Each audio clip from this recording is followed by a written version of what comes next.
I really need you guys to start protecting and sticking up for Black women when we are disrespected in places where you guys are at, right? If you want protection from Black men, then you need to have a community that sees its value in each other. We don't have that. Subscribe. Let's talk about it. All right, so dear Black men, right? This is not for all of you guys, of course. This is for some of you guys. I really need you guys to start protecting and sticking up for Black women when we are disrespected in places where you guys are at, right? And I'm sure that y'all done heard videos on this about how Black women get, disrespected in a club scene or, in Hollywood or whatever the case is. And sometimes some of y'all participate in that. Some of you Black men participate in the disrespect towards Black women. When you ask us to get down so that the white woman can sit up, when you ask us to get up so the Asian woman can sit up, it's disrespectful. And sometimes I feel like you guys forget that you have Black daughters, or that you are going to have a Black daughter. Whether or not she's mixed or not, it doesn't matter. She's still going to be a Black woman. So it really just questions me. I question it sometimes because it's like, Black women are the most disrespected, and you participate in that by doing stuff like that. And then y'all forget y'all have whole Black moms. Please make it make sense. Please start protecting Black women in spaces where they get disrespected. Don't add on to it. It doesn't make any sense. I think what we're seeing here is a convolution of too many things. One, I've never seen, as a Black man, and I've never seen us tell Black women to get up so a white woman or an Asian woman can sit down. I think that's a highly specific thing that you put out to the rest of us, that we're going to look and say, I'm not going to own that. But I'm not going to own that. The problem here is where we constantly hear the conversation, that talking piece about how Black women are least protected. And then we turn around and you don't police each other when you're dogpiling on men.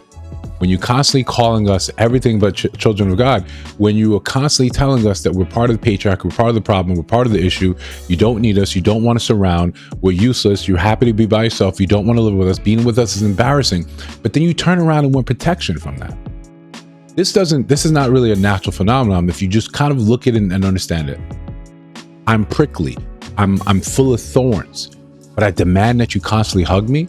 I demand that you ignore what I'm saying, how I'm moving, what my actions are telling you, and you're supposed to still love me, protect me, put your life down on the line for me. When you see me out in public, even though we have no connection to each other, I want you to lay your life down. I want you to risk yourself for me. Black men have woken up and they say, listen, it's not that protection is in our bag, but you have to mean something to me. Since we don't have a community out there, since we don't have a universal code, a universal understanding that I'm not your enemy, I'm not here to degrade you, to take you out of pocket, out of place. No, we don't have that. So when I see you on the street being accosted by someone else, I have to run the numbers. It's not saying that I'm willing, it's just I have to run the numbers. If it's my sister, it's my mom, it's people that I love in my circle, I don't run the numbers. We all understand this is part and parcel about being part of my crew, part of my circle. I don't run the numbers with you. You're in danger. Okay, let's figure this out afterwards. Let's get you out of this situation immediately. That's the thing.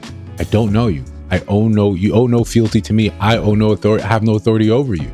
You want this carte blanche treatment and protection from men that look like you or have the same color as you, but you don't give them that same type of love and respect in general. You want us to pour from an empty cup when that same cup we're supposed to be pouring into constantly says, fuck you. We don't need you. We don't want you. We don't want you around. It's a difficult conversation to now convince men, hey, you should step up and do more. The fact is, there are Black women out there that are protected. You need to go and ask them, well, why did this happen? I conduct myself like a lady. That's the short answer of it. I conduct myself like a lady. There's a difference between someone that's a lady and not. When a lady walks in the room, everyone pays attention. Everyone stands a little straighter. It's the sagging pants. They know that's not the move right here. You don't approach this one when you know your life's not actually correct. That's the difference. When you move and you're screaming about how evil men are, or not, maybe not you. It's unfair to say this is all women. But when the representation is of that becomes a problem. When you see men intervening on people's behalf and then being killed for it, oh, now you have to run the numbers. You have to say, because the people in your life, as men, you understand this, the people in your life that look at you and uphold you as a king, as a leader, as a protector and a provider, you owe them your continued existence. I can't protect you from the grave. I can't protect you from the hospital. I can't protect you from prison. So do I now risk, because it's not just me risking my life, I'm risking their livelihoods at the same time to go intercede on your behalf. Maybe all the problems don't necessarily go that high, but you want us to now do something small. I want you to say something when we're being disrespected. We want to say the same thing when you're disrespecting us. Why your sister is not saying, hey, let's cut out with that language right now? Why you not interceding, protecting us in any sort of way? No, you may not feel that way. You may not be about that, but you're not right out there calling out your friends when they're screaming and yelling about how evil, man, how terrible it is.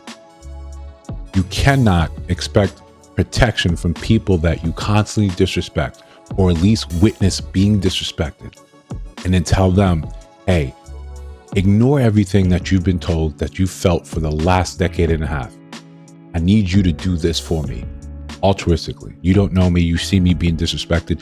You see me, I'm out there. I need help. I need something. You should volunteer yourself for that service. Meanwhile, you constantly have the same thing in your ear about how you ain't shit. When we talk about our mental health issues, when we talk about the struggle, when we talk about the self-deletion rate, how many creators you see here, how many people on here sit here completely laugh about it?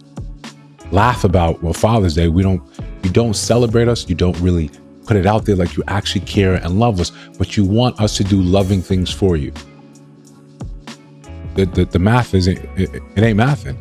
The equation is imbalanced. That's why you're feeling this. This is why you're in this position. But again, the truth is there are women that are being protected. Absolutely. You can't shame us with saying, well, your mama black, you're going to have a black kid, a black daughter, you may have a sister, cousins, family. Yeah, we protect those. There's no reason because I see you mouthing off with someone and then you guys get in a situation and I'm looking and saying, the best thing we can do right now here is be witnesses, call the police, or try to separate this. But now I got to know that last part, I start risking myself. There's too many hotheads out here, too many people willing to actually go to violence because they feel disrespected because you interceded. We have to run that risk that all of a sudden you both turn around and start assaulting me. At the end of the day, you guys are still together, but you know, I've got a hospital now, or I've got a bullet somewhere it shouldn't be, because I don't know your scenario.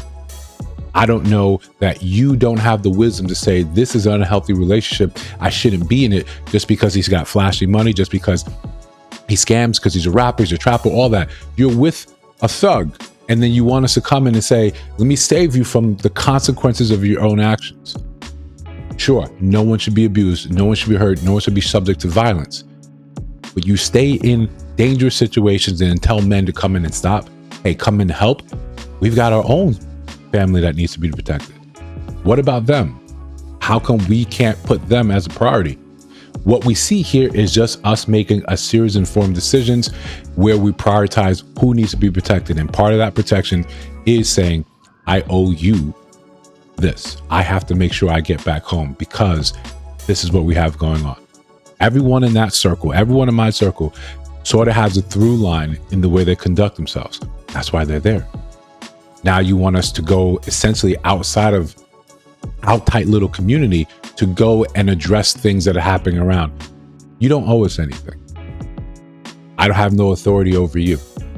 You've picked your circle. You don't want to be in that situation, in the scenario, then you need to address your circle. But expecting men to show up for you when you constantly don't show up for them is lunacy. It's absolute lunacy. We want to keep decrying that we're the least protected. It's going to continue. When you don't respect your men, who are supposed to be the first protectors of you, what do you think is supposed to happen? You can't keep having this divide and expect men to do masculine things for you, yet you continue to say, you guys are sassy. You got to pick a side and you got to stay in there. If you want to fix this thing, you can't simply make more demands on men and say, how come you don't do this? You've got the reasons. You know exactly why it doesn't happen. You continue just to ignore it. You don't change. You keep the same thing going while you could witness other women winning. The same black women winning, not another race. You witness some women actually getting the things that you want, yet you never go to them and say, let me study under you. Let me figure this out. But listen, if you disagree, let me know down in the comments below. If you see other videos on your screen, check those out. Let me know your thoughts about those in those videos. And of course, if you listen to my voice now, you have not subscribed, I think you should. We're just trying to build something dope. I'll see you in the next one.